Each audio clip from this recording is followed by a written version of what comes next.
और नमस्कार आदाब दोस्तों, एक बार फिर से आप सभी का मैं बहुत बहुत स्वागत करता हूं। दोस्तों, एक तस्वीर इस समय सोशल मीडिया पर बहुत ज़्यादा वायरल है और ये तस्वीर है प्रधानमंत्री नरेंद्र मोदी और सीजीआई डीवाई चंद्रचूड़ साहब की। और इस तस्वीर को मैं आपको दिखाना चाहता हूं। तस्वीर में आप देख सकते हैं कि प्रधानमंत्री नरेंद्र मोदी ने महाराष्ट्रियन टोपी पहनी है।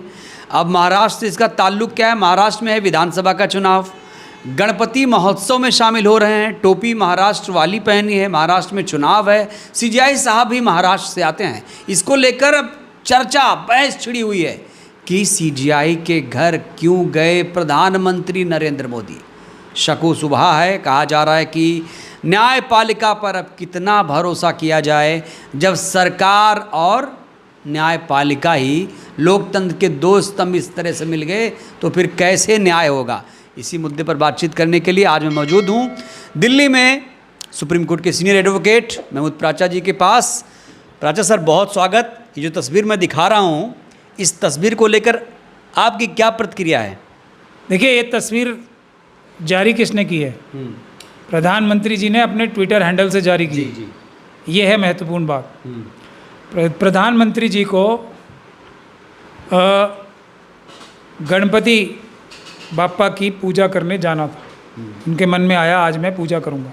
ठीक। मुद्दा ये है कि इस देश में लाखों जगह, लाखों घरों में और लाखों जगहों पर ये पूजा हो रही है। प्रधानमंत्री ने किस फॉर्मूले से चीफ जस्टिस साहब का घर चुना कि गणपति की पूजा करने के लिए मैं चीफ जस्टिस साहब के घर जाऊंगा? ये महत्वपूर्ण विषय है। और कोई महत्वपूर्ण एक सेकंड उन्होंने चुना या सीजीआई साहब ने पीएम जी को चुना? ये इन्वेस्टिगेशन का विषय है। तो बुलाया तो सीजीआई साहब ने होगा। अब अगर सीजीआई साहब ने बुलाया है तो देश में बहुत सारी प्रोटोकॉल के हिसाब से बहुत सारी डिग्नेटरीज हैं। प्रेसिडेंट भी हैं, वाइस प्रेसिडेंट भी हैं, आर्मी चीफ भी हैं, बहुत सारे लोग हैं, गवर्नर्स हैं, राहुल जी भी हैं, ऑपोजिशन के हैं। तो चीफ जस्टिस साहब ने सिर्फ और सिर्फ, जैसे मोदी जी ने लाखों जगहों में से, लोगों में से एक चीफ जस्टिस को क्यों चुना, उसी प्रकार से इतने सारे डिग्नेटरीज में से अकेला बुलवाने के लिए, सिर्फ अकेला बुलवाने के लिए चीफ जस्टिस साहब ने प्रधानमंत्री मोदी जी को ही क्यों चुना? एक तीसरी पॉसिबिलिटी और हो सकती है। क्या? Gate crash. मतलब ज़बरदस्ती प्रधानमंत्री जी आ धमके और ज़बरदस्ती, वैसे जैसे पाकिस्तान चले गए ऐसा कह रहे हैं आप? नहीं, वहाँ तो ज़बरदस्ती नहीं गए थे, वहाँ तो साठ गांठ से गए। मतलब ज़बरदस्ती मैं नहीं कह रहा हूँ, मतलब गुपचुप तरीके से लोग यहाँ हैरान हो गए। मैं तो ये कह रहा हूँ कि ज़बरदस्ती मतलब गेट पे चले गए, दरवाज़ा खोलो, ठीक है, और मैं पूजा करूँगा और उसकी वीडियो बनवाऊँगा। अच्छा। और मैं वो ट्विटर पे डालूंगा। ये एक तीसरी पॉसिबिलिटी है। इन तीनों का गहन अध्ययन होना चाहिए, क्योंकि आपकी कही हुई बात 100% सही है कि इससे ये मैसेज गया है। और ये वजह हैं जो मैंने आपको बताई कि लाखों जगहों में से एक क्यों चुनी और सारे डिग्नेटरी में से अकेले बुलवाने के लिए। अगर वो लीडर ऑफ अपोजिशन को भी 10 लोगों को बुला लेते और सब मिल के पूजा करते, तब भी उसका असर ऐसा ना होता जैसा ये अकेला के बाद। उसके बाद जो सबसे बड़ी बात जो आपने भी नहीं बोली, वो ये है कि पूजा के अलावा अकेले में क्या क्या बात हुई, कौन कौन सी बातें हुई। क्या लगता है आपको, क्या बात हुई होगी सर? अब ये है सबसे बड़ी नुकसानदेह की बात, बताइए, कि हर व्यक्ति इस चीज़ के लिए अब आज़ाद है कि वो अंदाज़ा लगाए कि आने वाली कुछ जजमेंट्स के बारे में बात हुई, पिछली जजमेंट्स का धन्यवाद देने के लिए बात हुई, कुछ आगे की प्लानिंग हुई कि हमने एक चीफ जस्टिस को राज्यसभा दी थी, हम आपको इंटरनेशनल कोर्ट के लिए रिकमेंड करेंगे, मगर dash dash dash dash dash. अब तो कोई भी कुछ भी सोच सकता है ना। ये सबसे बड़ा नुकसान हुआ है इस जो अकेले काम हुआ है। मोदी जी को चाहिए था। एक सवाल सर यहीं पर, क्या ऐसा कभी भारतीय इतिहास में हुआ आज़ादी के बाद कि सीजीआई पीएम कभी मिले हों? नहीं, मिलते हैं, याद आता है, मिलते हैं। हाँ, जैसे पब्लिक फंक्शंस में। ठीक है। ये इस तरीके से अकेले घर जाके एक दूसरे के कभी नहीं मिलते, कभी नहीं, और मिलना भी नहीं चाहिए, क्योंकि जस्टिस सिर्फ होना ही नहीं चाहिए, जस्टिस नज़र आना चाहिए होते हुए। आज देश में जो न्यायिक व्यवस्था है उस पे हमारे देश के नागरिकों को सबसे ज़्यादा भरोसा है। आज चंद्रचूड़ साहब ने ये काम करके, अगर मोदी जी ज़बरदस्ती घर में भी घुसे थे तो उनको वीडियो नहीं बनाने देते। कुछ तो वो इस बात की क्लैरिफिकेशन देंगे। देश में न्यायिक व्यवस्था के ऊपर सबसे बड़ा हथौड़ा अगर कोई चला है रिसेंट टाइम्स में तो वो 4 सुप्रीम कोर्ट के जजेस ने जो प्रेस कॉन्फ्रेंस की थी उसके बाद ये घटना है। तो इसमें क्या, अब कोई भी कुछ भी कयास लगाने के लिए आज़ाद है, किसी का हाथ और ज़बान नहीं पकड़ी जा सकती, कुछ भी कोई भी अंदाज़ा लगा सकता है। सवाल उठ रहा है इसके बाद कि कैसे न्यायपालिका में बैठे लोगों पर विश्वास किया जाए। यही तो मैं कह रहा हूँ, एक व्यक्ति के कार्य से सब न्यायाधीशों के ऊपर एक तरीके का सवालिया निशान लग गया है। और वो एक व्यक्ति सबसे बड़े जज हैं, वो ना सिर्फ सबसे प्रथम नंबर के जज हैं बल्कि मास्टर ऑफ द रोस्टर भी हैं। वो सभी जजों को नियुक्त करने में भी उनकी सबसे महत्वपूर्ण भूमिका रहती है। तो ऊपर से लेकर नीचे तक सब कुछ सवालिया दायरे में आ गया।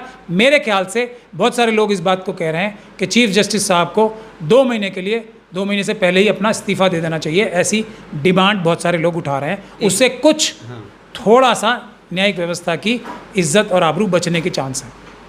आप मांग रहे हैं इस्तीफा सीजीआई साहब का? मैं सीबीआई साहब से इस्तीफा मांग रहा हूँ इस घटना। सीजीआई साहब से इस्तीफा मांग रहा हूँ इस घटना को लेकर, सीधे मांग रहा हूँ। तब मोस्ट रिस्पेक्ट, इस्तीफा के बाद राज्यसभा चले जाएंगे तब क्या होगा? नहीं, राज्यसभा चले जाएं तब, लेकिन कम से कम लोगों को ये भी पता होगा ना कि इस्तीफा देना पड़ता है।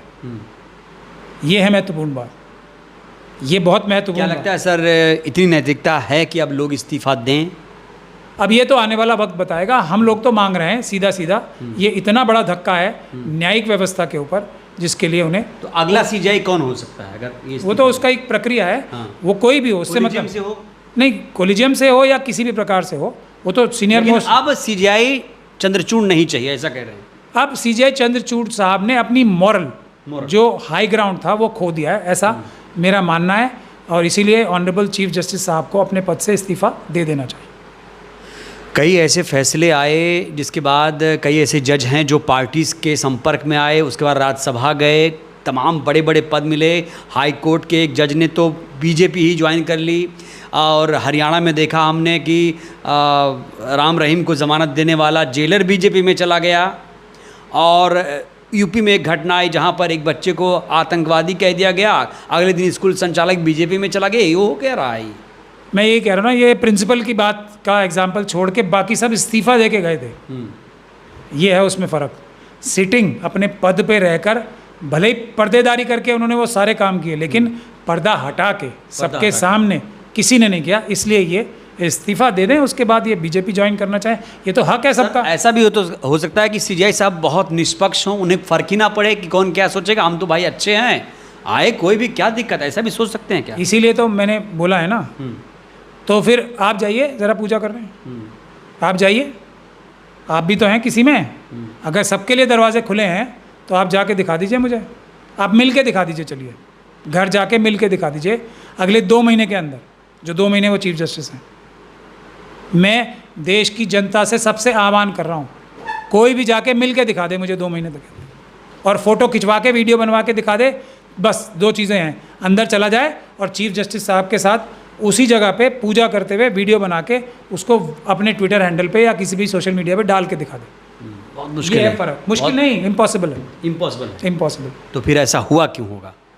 अब मैंने तीनों जो बातें हैं वो बता दी हैं। 3 इसके तो वो हो सकते हैं, जो इसकी पॉसिबिलिटीज़ हैं, आयाम, वो मैं तीनों बता दिए हैं। मोदी जी ज़बरदस्ती घुसे, या मोदी जी को इनवाइट किया, या मोदी जी को इनवाइट किया, या मोदी जी स्वयं चले गए और सीजीआई इन्होंने मना नहीं किया। 3 पॉसिबिलिटीज़ ही हो सकती है ना। तो क्या वाकई अब न्यायपालिका से जनता का जो विश्वास है वो कम हो रहा है, ऐसा कह सकते हैं? निस्संदेह इस घटना के बाद काफ़ी हद तक कम हुआ है, क्योंकि वो सिटिंग चीफ जस्टिस हैं, और चीफ जस्टिस जो होते हैं वो देश के नौकर होते हैं। चंद्रचूड़ साहब देश की जनता के नौकर हैं, और ये काम जो नौकरी का दिया है देश की जनता ने उन्हें, संविधान के अनुरूप किसी भी प्रकरण का निवारण करने का दिया है, और कोई ताकत देश की जनता ने उन्हें दी नहीं है। तो वो मेरे ख्याल से देश की जनता की जो आकांक्षाएं और उनसे जो उम्मीदें थी उस पर खरे नहीं उतरे हैं ये कार्य करके। अभी इनका कार्यकाल 2 महीने और बचा है। 2 महीने और बचा है, तो और इसलिए उससे हम पहले पहले कम से कम 2 महीने पहले इस्तीफा दे देंगे, तो जो रेपुटेशन का जुडिशरी की नुकसान हुआ है उसकी कुछ भरपाई होने के चांस हैं। तो ऑनरेबल चीफ जस्टिस साहब से हम बहुत ही आजिज़ी से मोस्ट हम्बली रिक्वेस्ट कर रहे हैं कि वो इस्तीफ़ा देने को कंसिडर करें। क्या लगता है वो इस्तीफा दे पाएंगे? अब मैं ये तो आपको वहाँ जाना पड़ेगा, बागेश्वर धाम।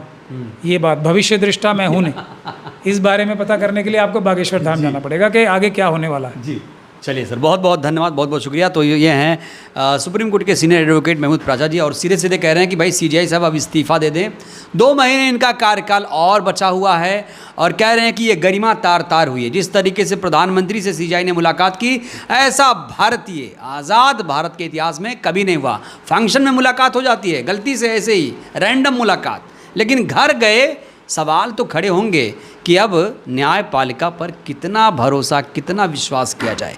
इस वीडियो में इतना ही। सर की बातों से आप कितना सहमत हैं, असहमत हैं, प्रतिक्रिया दीजिएगा। धन्यवाद।